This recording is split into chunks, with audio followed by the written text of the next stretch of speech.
What's up, everybody? Connor OHanlon here for a not normal, not planned new episode of the Greater Society podcast. One in which is going to be very sad, somber. This episode, we're going to probably be dealing with some crazy emotions. This is not a normal Wednesday night broadcast. This is a Friday, middle of the day. We're doing this because it has to be discussed and it has to be brought up because it can't wait until next week to have an episode on it. So if you enjoy this show, you get double the dose of a show this week. Unfortunately, the circumstances that lead to that are devastating. And there's no real intro to all this stuff. There's no real softening the blow here. So we'll just start off and just discuss what the hell is going on. This morning, at like 10 o'clock,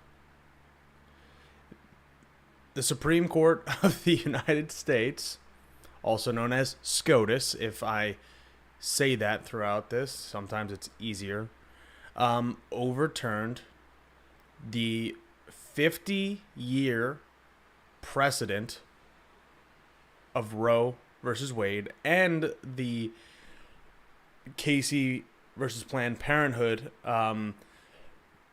timeline of when it is legal to have an abortion.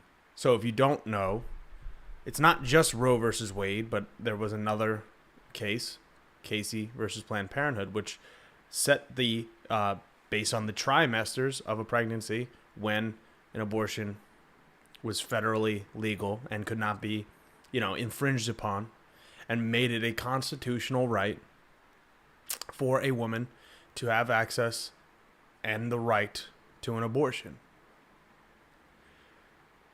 So why I am starting here, and we will dive into a million little splintering effects of this, is because it's important to note, as we have talked about in prior discussions, in prior engagements, when we talk about the Supreme Court, when we talk about it with friends, family, whoever. In a previous interview I had conducted with Tiffany Thomas Smith, who was running to be a judge, not a justice, but to be a judge in Bucks County, I had a discussion around stare decisis and the concept of precedent, which is a legal thing, not an accountant thing like I would know. So, of course, to become a CPA, to become an accountant, I took levels of business law, real estate law, etc. So this is important because it sets precedent moving forward. And the reason why precedent is important is because when Supreme Court cases or when lower court cases get brought up, they are usually determined by precedent. They would not be accepted by a higher court if there was such a strong precedent already set. They would be denied, say, look, this is the precedent set by Roe, you can't, and Casey, these two cases, you wouldn't be able to restrict abortion beyond 24 weeks, which is considered the viability length. But that is gone.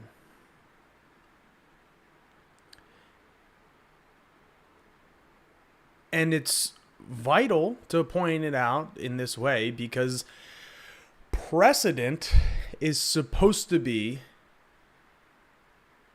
maybe not sacred, but when you are interviewed to be a justice for the Supreme Court, you are supposed to understand the levels of precedent, which ones you can and cannot touch, basically. And when we talk about the impact of the Donald Trump presidency, beyond just the impacts that he had in his presidency as president, the long-lasting impacts of getting 3 of 9 Supreme Court justices appointed under one president, Donald Trump, is monumentally impactful for the history of this country, as we are seeing right now. To so flippantly throw out precedent shows that there is no regard for your individual rights, your individual civil liberties, and your individual civil rights. If this can happen in 2022, where a small group of Supreme Court justices can decide who can and cannot have access to abortion by saying, all right, well, we're going to send it back to the states. Functionally, they can revert a bunch of different rights and liberties that you think you have and that we think we all should have. The right to marry someone that you love, the right to have access to birth control, the right to be able to choose to have an abortion if you so need it.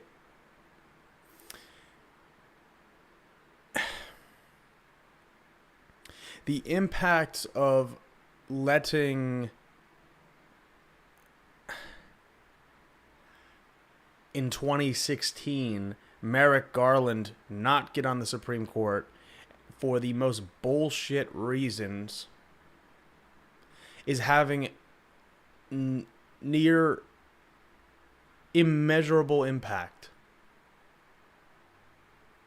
To have that Supreme Court seat stolen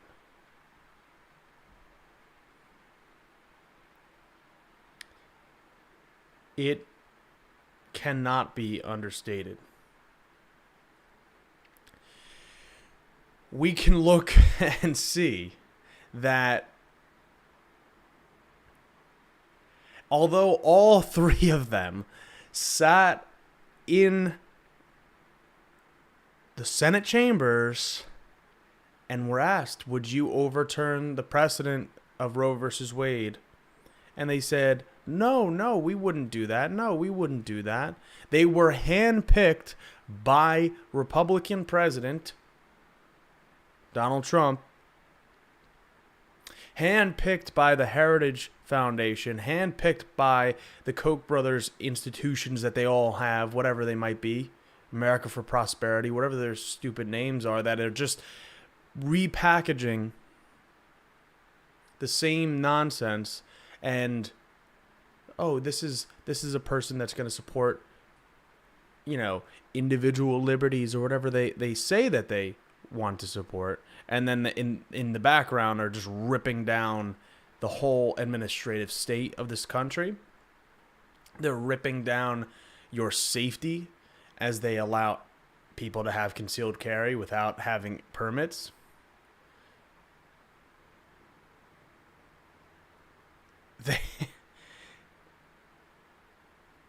There's really not an easy way to boil it down to say how impactful and how important this decision is. Now, since we had the leak of the decision, it seems that some of that blow was trying to be softened earlier on. And it seemingly makes more sense now that the leaker of this decision was a conservative clerk for one of these justices, because Why else would they try to get this out into the public earlier? Where if this happened just today out of nowhere, then people would be all up in arms and be like, "What the hell?" But now it's all spread out, and the longevity of the feeling and the impact is lessened.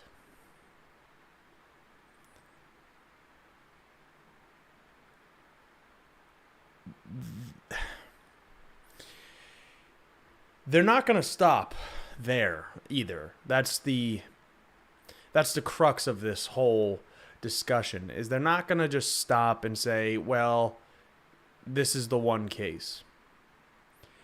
The 14th Amendment, I believe, is the justification for the right to privacy of your own bodily autonomy. They're going to, and Clarence Thomas specifically wrote it in his words, that they want to overturn Obergefell, which is the right for same-sex marriage in this country. They want to overturn that and send it back to the states, meaning that in some states in this country, you wouldn't be able to marry someone of the same sex. That's what that means. They want to send back to the states the decision to allow birth control.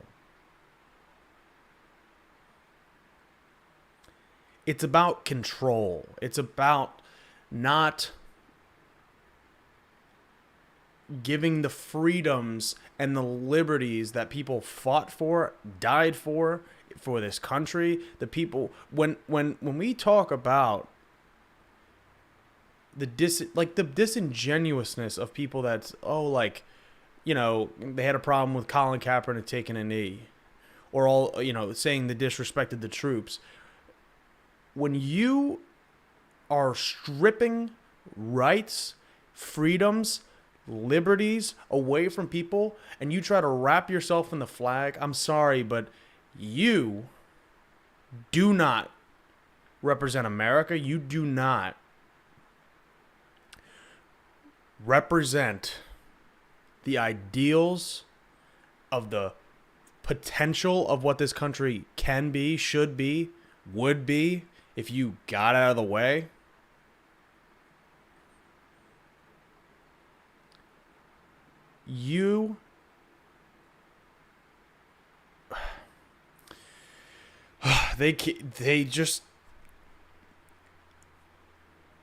These justices are not elected by the people. These justices do not represent the people. These people are representative of a dying and decaying system. They're representative of a system that is broken. And the minor suggestion of ever changing the institution of the Supreme Court to represent what it was originally supposed to be, an unbiased arbiter of what the Constitution is, how it is read and interpreted. These justices don't even believe that you can have rights created after what was written in 1781 or whatever it was, when we had the ratification of the Bill of Rights.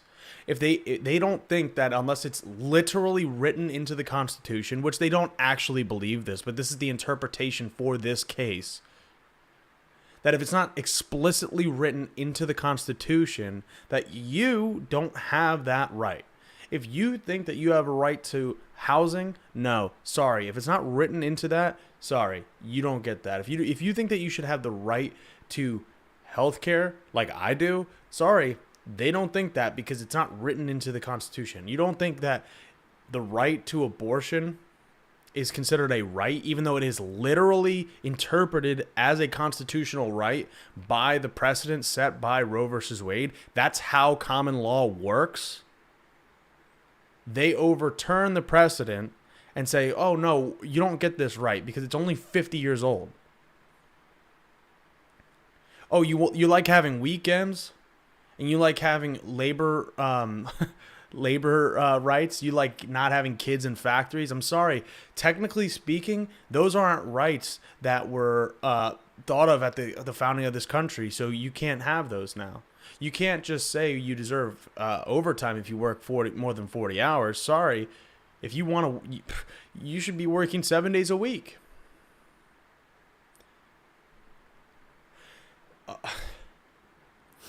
They literally are targeting these basic rights, these fundamental rights that don't harm people, especially something like same-sex marriage has no harm whatsoever.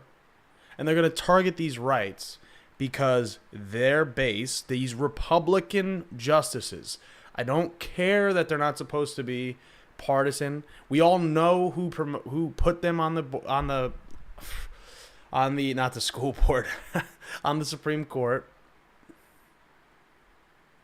We know that George Bush put them in there. We know that Donald Trump put them in there. We know that the long-term project of the far right has been to influence through minoritarian rule, not minoritarian as in they are a minority group that needs to be protected, as in a minority group in the sense that their ideology is an extreme minority in this country where you think that you should have an all-out ban on abortion.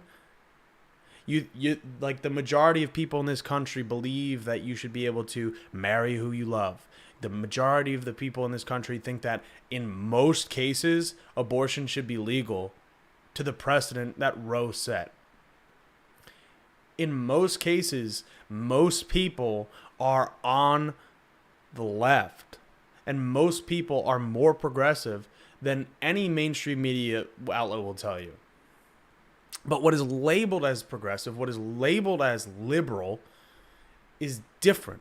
It is interpreted different.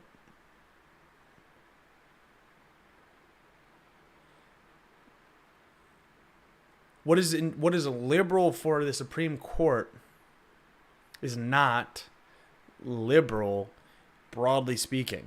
Merrick Garland was no liberal.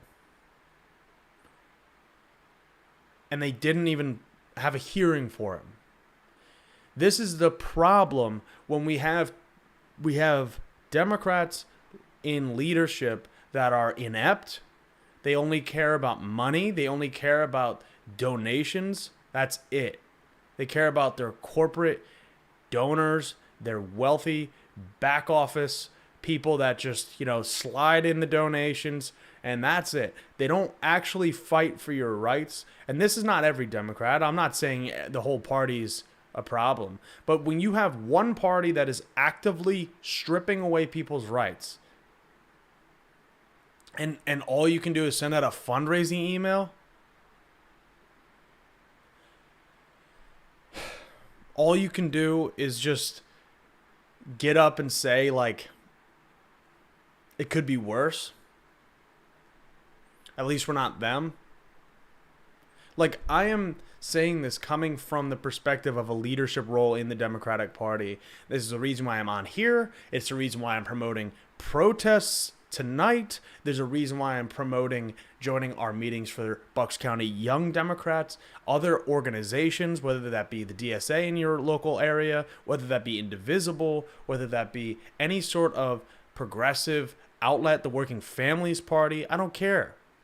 Get involved, get engaged somehow, do something. And I don't mean do something just broadly, but like find that thing, find your area, find your niche, and go and make your impact. We can't just sit back and just say, oh, you know what, like maybe someday we'll get it back. No, we need to learn from, and again, we have to contextualize what I'm saying here and say, learn from what LBJ did. Actually learn how to fight.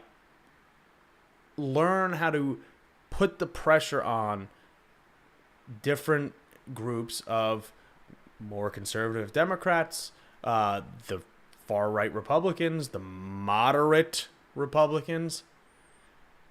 Put the pressure on them. It's the only way that we can fight back. But the leadership in the Democratic Party is inept. And I'm talking nationally.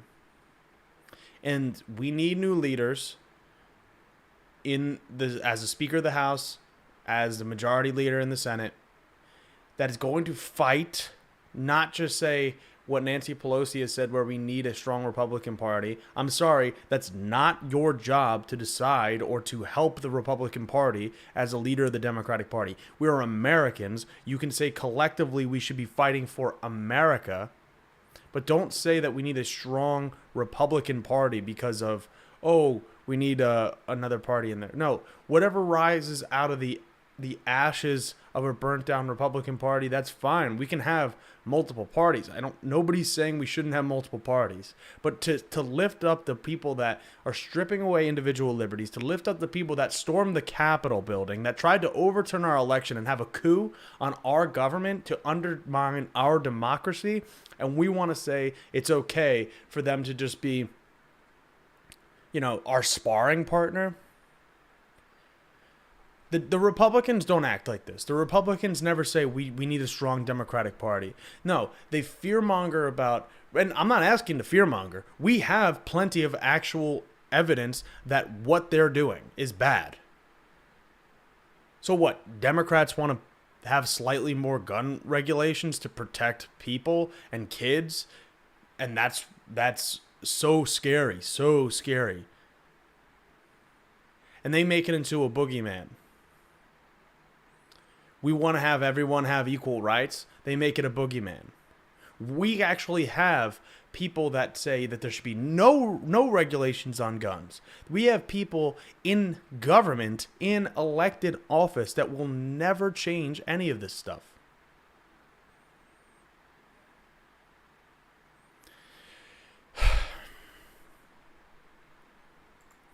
If we want to fight back, we have to organize, we have to mobilize, we have to strategize, we have to get ready for the next couple of years as we fight on and have multiple, goes at trying to claw back our rights.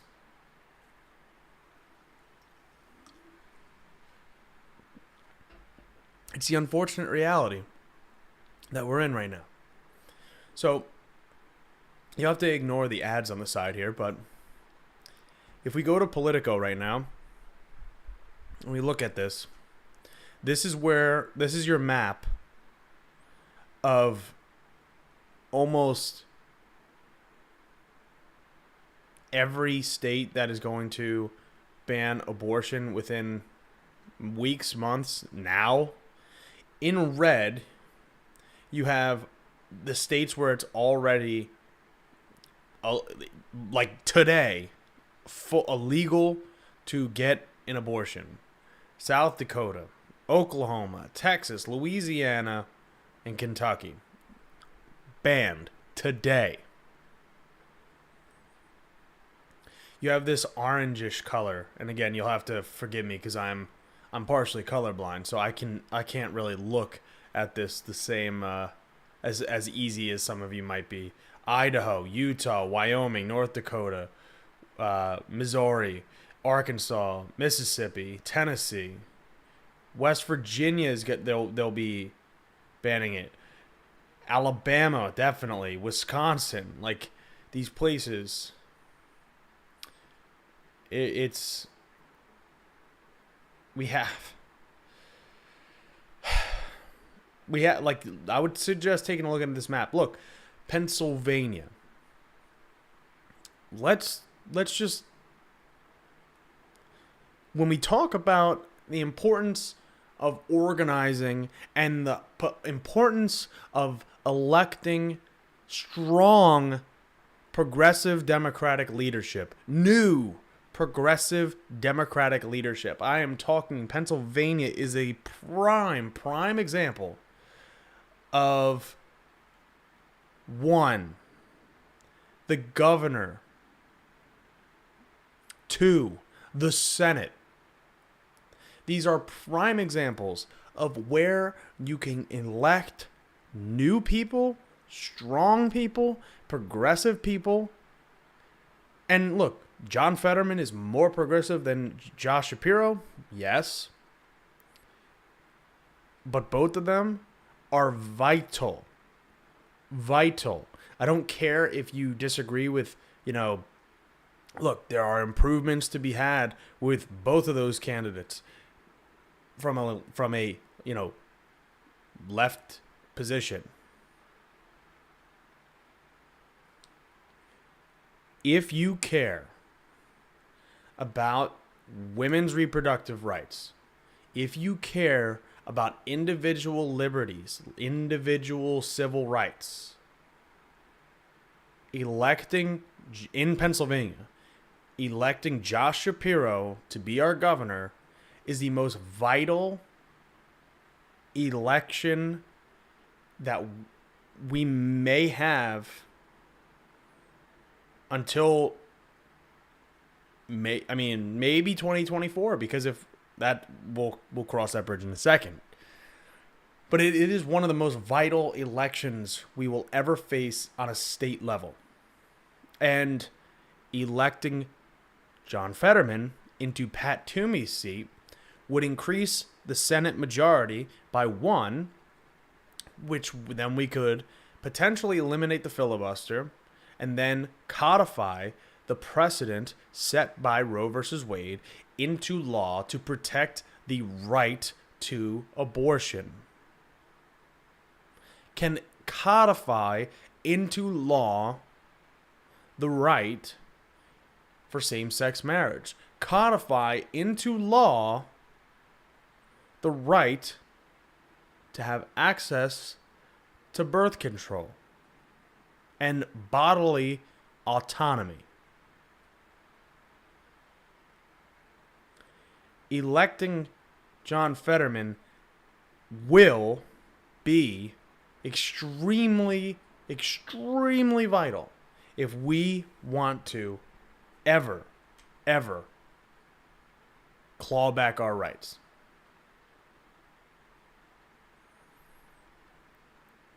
And don't, at this point, if you don't support ending the filibuster, don't know what to tell you. But if you think for a second that if we get Donald Trump 2.0 in 2024, and I mean Donald Trump 2.0 as in Trump comes back and wins, I mean that Ron DeSantis comes back and wins, Greg Abbott comes back and wins, Marco Rubio comes back and wins, any of these people, and we lose the Senate and we lose the House, there will be, and this is not fear-mongering, there will be a national ban on abortion if we lose that election.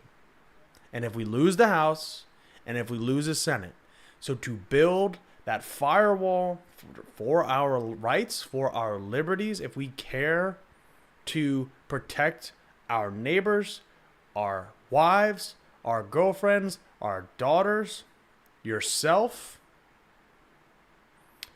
now is the time to strategize. Now is the time to organize and mobilize towards electing strong leaders with a backbone that care about their community, about this country, not about metaphoric boogeymen that aren't even real, that aren't just some crap about CRT or whatever the hell that they're making up. This is real. In Pennsylvania, if Josh Shapiro loses, you will not have the right to an abortion. If Doug Mastriano wins, you will not have the same... Our generation will lose rights compared to the generations before us, which is never how it should be. We should always be progressing forward and making sure that people get more and better. That is the American way, that we want people to live a better life. We need people to live a better life because that is how we progress. That is how we make our country great. If we just let this nonsense of, make America great again, that's so stupid that they don't even want to make it better. They want to make it go back. If you say we can make it great by doing X, Y, or Z, Yes, we support that. Greater. That's why this is the Greater Society podcast. Remember that. This is about extending the New Deal era and the Progressive era and the Great Society and saying, look at all this progress we made in the early 20th century. Look at this in the 1940s and even coming out of the Great Depression.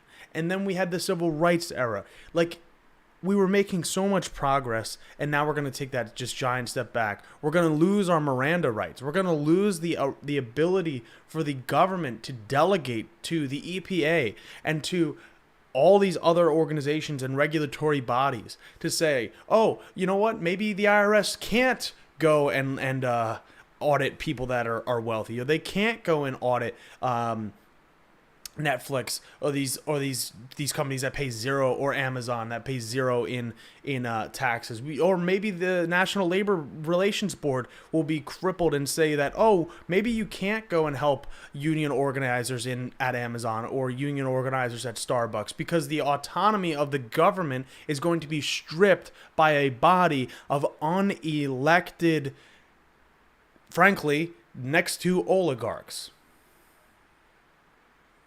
People that have there's no responsibility.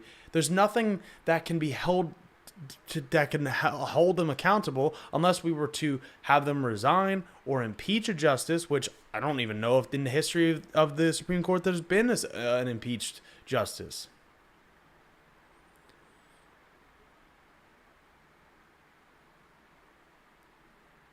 We can't just sit by and let this happen like that. So what we need to do is, like I said earlier, find a local organization, find something to plug into, to get out, to organize, and be engaged with your community. Stand up for your rights, stand up for your neighbors, your friends, your family, and organize. Even if it's just getting people together to discuss what's going on, it's important. Even just going out and getting like 10 people together and going door knocking for an hour each, you will go out and make an impact. A small one, but at least something. At least something.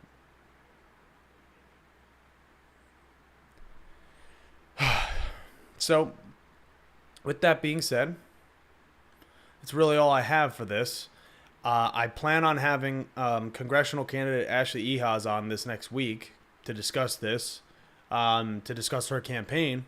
We will see if that materializes. She has a very busy schedule, obviously, because of what's going on now. So, stay tuned. If you guys like the show, please hit the subscribe button on YouTube, hit the bell button to know when we go live, like we did today when it's not normal. But the show comes on normally every Wednesday, 7 o'clock. And you can listen to the show on Apple Podcasts if you just want to hear my voice, or on Spotify.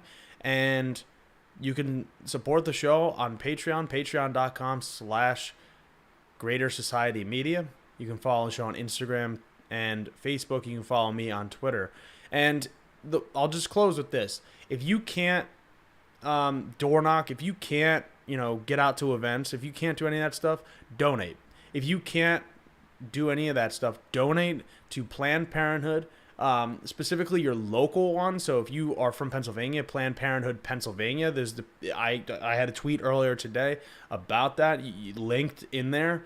Donate there. If you don't necessarily want to go through maybe like Planned Parenthood or like abortion providers or any of that, that avenue, you support candidates like Ashley, like state and local candidates. Support local parties. Donate to the Doylestown Democrats, or donate to PA Dems or the Working Families Party. Whatever it is, get it to the progressive organizers that are going to put the money to work. Get something on the books, just to say when you are sitting there talking to your grandkids, hopefully someday, or maybe your great grandkids, and you talk about when Roe versus Wade was overturned, what did you do?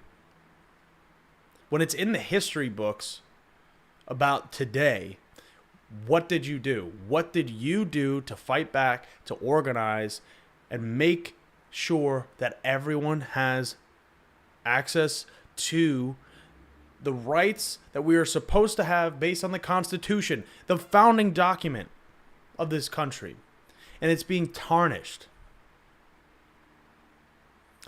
If you care about the Constitution, you care about common law, you care about what we have in this country, you care about this democracy, you care about the future of this country, you care about your history, now is the time to show it. Now is the time to get active and make something happen. So, all of that being said, you can't donate, then you definitely have to volunteer. I'm not even asking anymore. You have to get out and volunteer. If you are listening to me right now and you are not already a member of some progressive organization, your local Democratic organization, or something else that is going to help elect real leaders in this country, now is the time. If you don't know where to go, reach out to me. Go on Twitter and find me. Leave a comment on this video, whatever it is, and find a way to give back to your community and fight for your neighbors. That being said, that's all I have for you today. I will see you on Wednesday. Make sure to stay safe. Make sure to get out there and care about your fellow Americans. So until next week, I'll see you. Take care.